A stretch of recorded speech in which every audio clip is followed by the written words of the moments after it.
नाज़रीन आदाब, मैं आप सभी का आपके पसंदीदा प्रोग्राम सूफियाना कलाम व मौसीकी में आपका इस्तकबाल करती हूँ। आज हम श्रीनगर में हैं।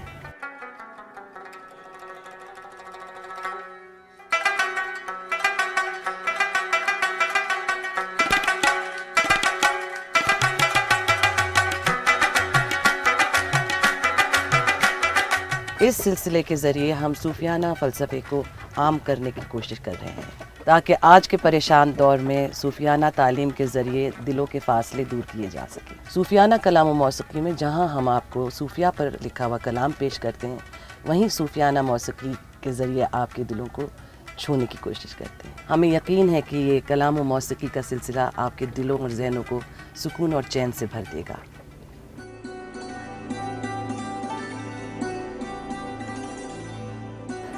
हज़रत सुल्तान उर आरफीन को कश्मीर में शाह मखदूम के नाम से भी याद किया जाता है।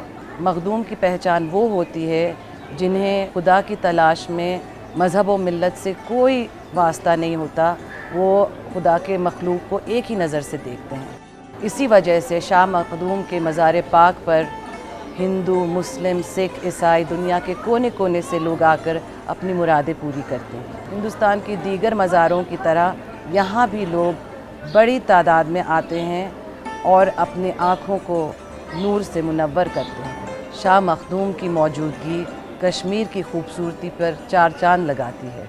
ऐसा लगता है जैसे हिंदुस्तान के सर पर शाह मखदूम का मज़ार शरीफ एक नूरानी ताज की तरह है जो हिंदुस्तान की खूबसूरती को दोबाला कर देती है।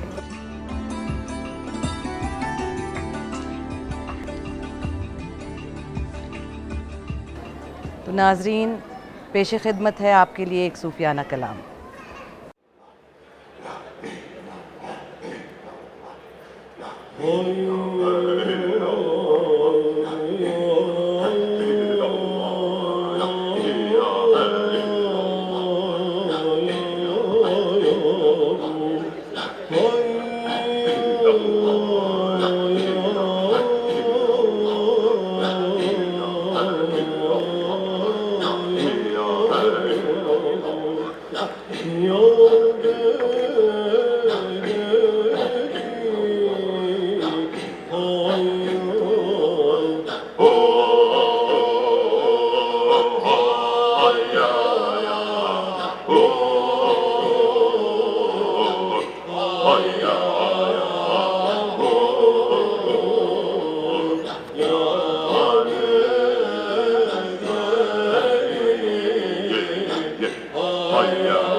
وعلى الخصوص منهم سيدنا مولانا السيد الشيخ أحمد الرفاعي عبد القادر الجيلاني شمس الدين تبريزي حضرت مولانا جلال الدين الرومي وإمام علي أبو الحسن الشاذلي ولي عهد عز الدين الصياد محمد بهاء الدين النقشبندي وعامر البدوي وأبي الفتوح والمواهب سلطان سيد سعد الدين الجبابي ومحي الدين الچشتي وبابا فريد وشيخ شيخي حضرت أتهم أم كنعان حج جنان والد سلطان حضرت كنعان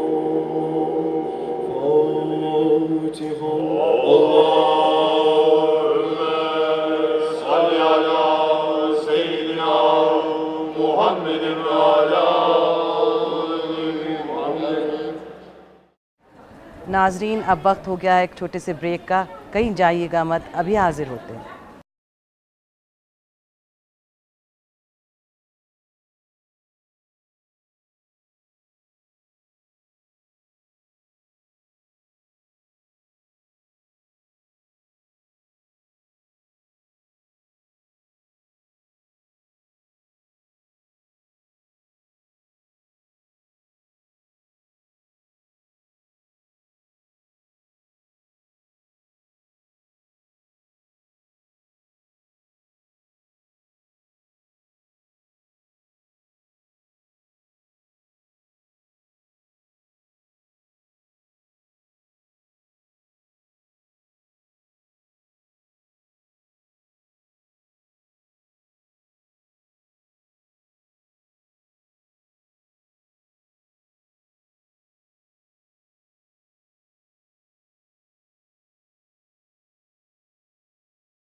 नाजरीन, अब हमारे साथ मौजूद हैं पीर ग़ुलाम हसन साहब. आइए हम इनके साथ कुछ बातें करते हैं. पीर साहब, पहले तो ये बताइए कि मखदूम शाह की दरगाह की क्या ख़ासियत है?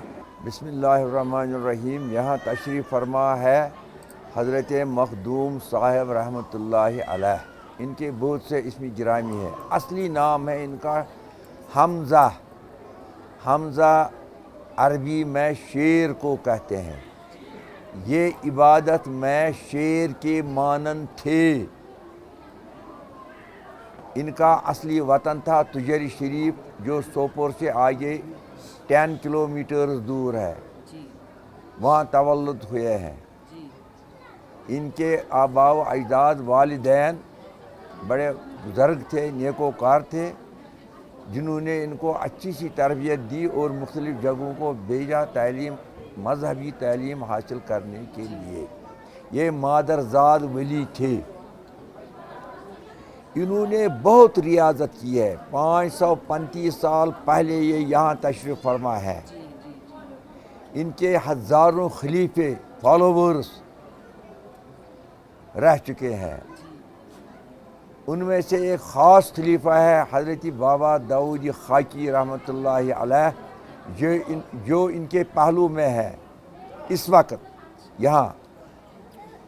और दूसरे बड़े खलीफे हैं हज़रत बाबा नसीबुद्दीन गाजी रहमतुल्लाहि अलैह बिजबिहाड़ा में, इस्लाम आबाद बिजबिहाड़ा में। और एक खलीफा है जो बाहर से आए हैं हज़रत मीर बाबा हैदर तुलमुली। तुलमुला यहाँ से कोई 20, 22, 25 किलोमीटर दूर है, वो वहाँ तशरीफ़ फरमा है।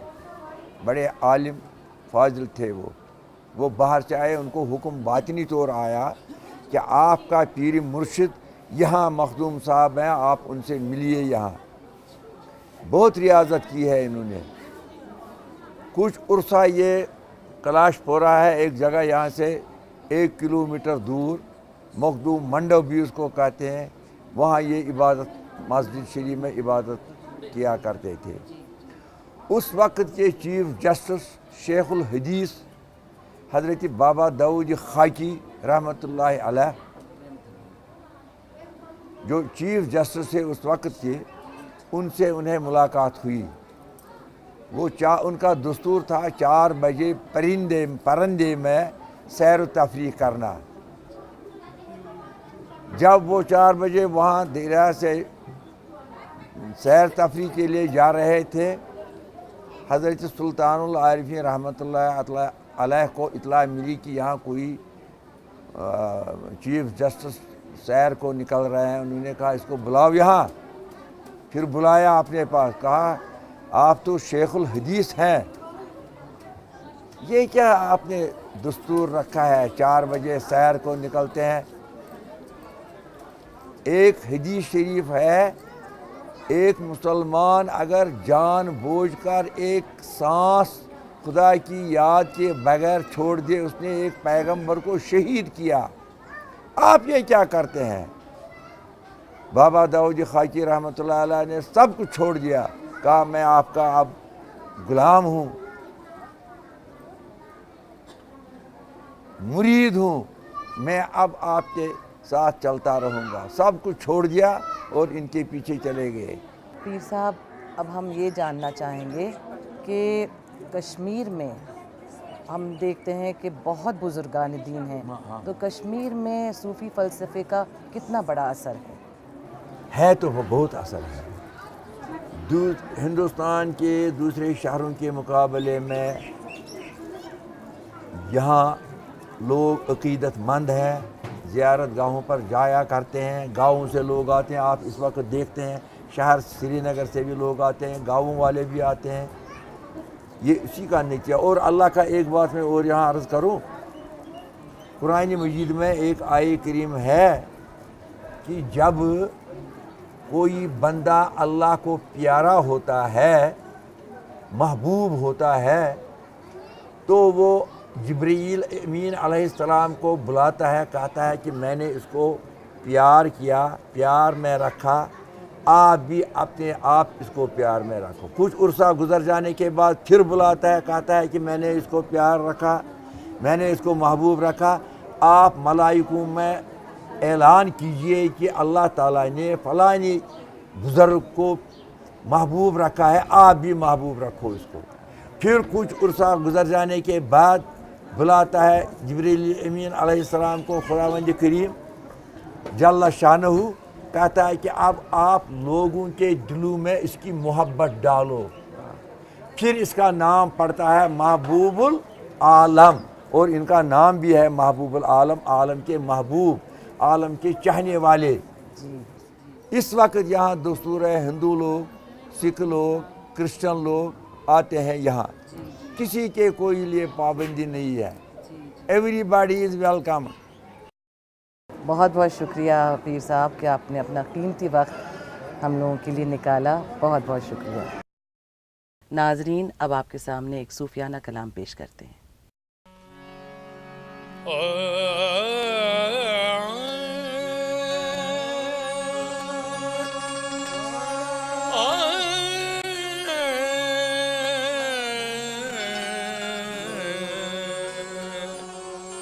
دل میں ہے لاکھوں رنج و غم، دل میں ہے لاکھوں رنج و غم، سلطان عارف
में तुम्हारी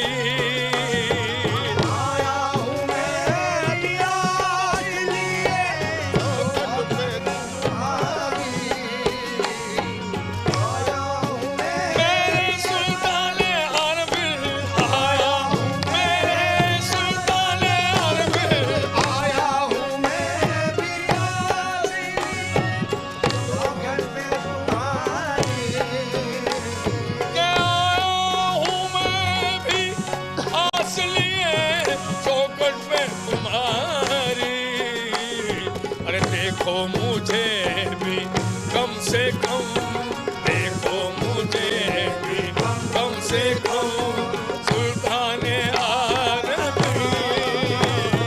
देखो ताला, देखो मुझे भी,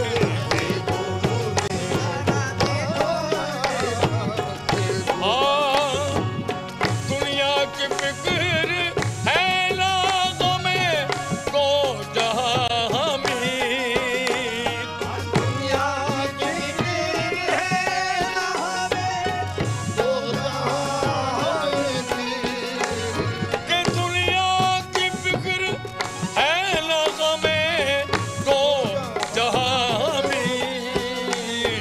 जब है हमारे मोहतरम, जब है हमारे मोहतरम सुल्तान आरबी। जब है देखो, जब है हमारे, जब है जब है हमारे, जब है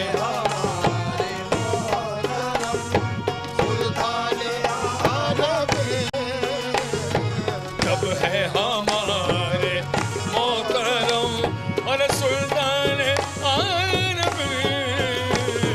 जब है हमारे मोहतरम सुल्तान आरबी। देखो सुल्तान आरबी, मेरे सुल्तान आरबी।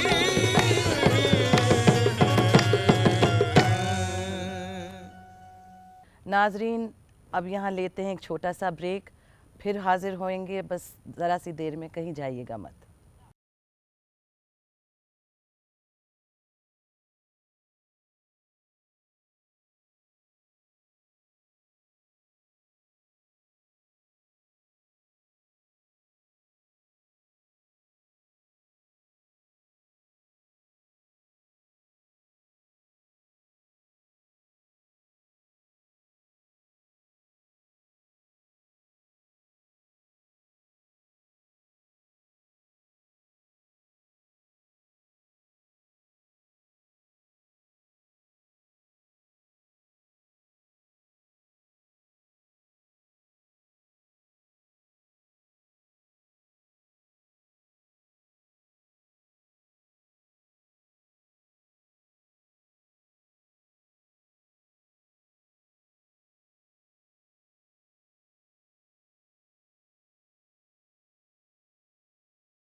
नाजरीन, आज फिर हमारे दरमियान बैठे हैं प्रोफेसर अख्तरुल वासे साहब, जो कि जामिया मिलिया इस्लामिया में इस्लामिक स्टडीज़ के प्रोफेसर हैं।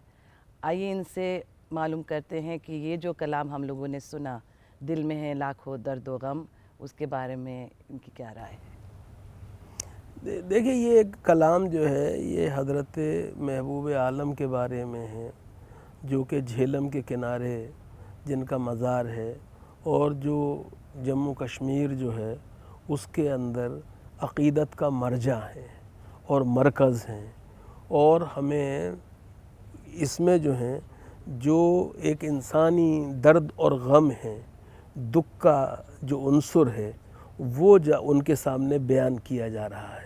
اور یاد رکھیے کہ ایک ایسے سماج میں اور ایک ایسے زمانے میں جب ملوکیت کا دورہ تھا، جب سماج کے اندر یا تو صرف حکمراں ہوتے تھے اور یا صرف غریب ہوتے تھے، ایسے وقت میں یہ جو صوفیہ تھے اور ان کی جو خانقاہیں تھیں یہ غریب لوگوں کے دکھوں کے لیے وینٹیلیشن کا کام کرتی تھی۔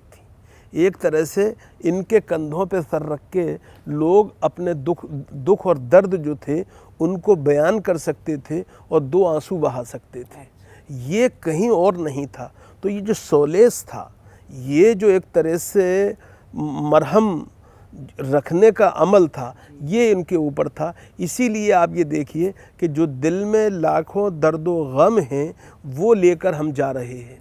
اور اگر مجھے آپ اجازت دیں تو میں یہاں اس واقعے کی طرف آپ کو اشارہ کروں کہ حضرت نظام الدین اولیاء جو تھے وہ رات کو عبادت جب کرتے تھے تو سجدے میں گر کر رو رو کے دعا کرتے تھے۔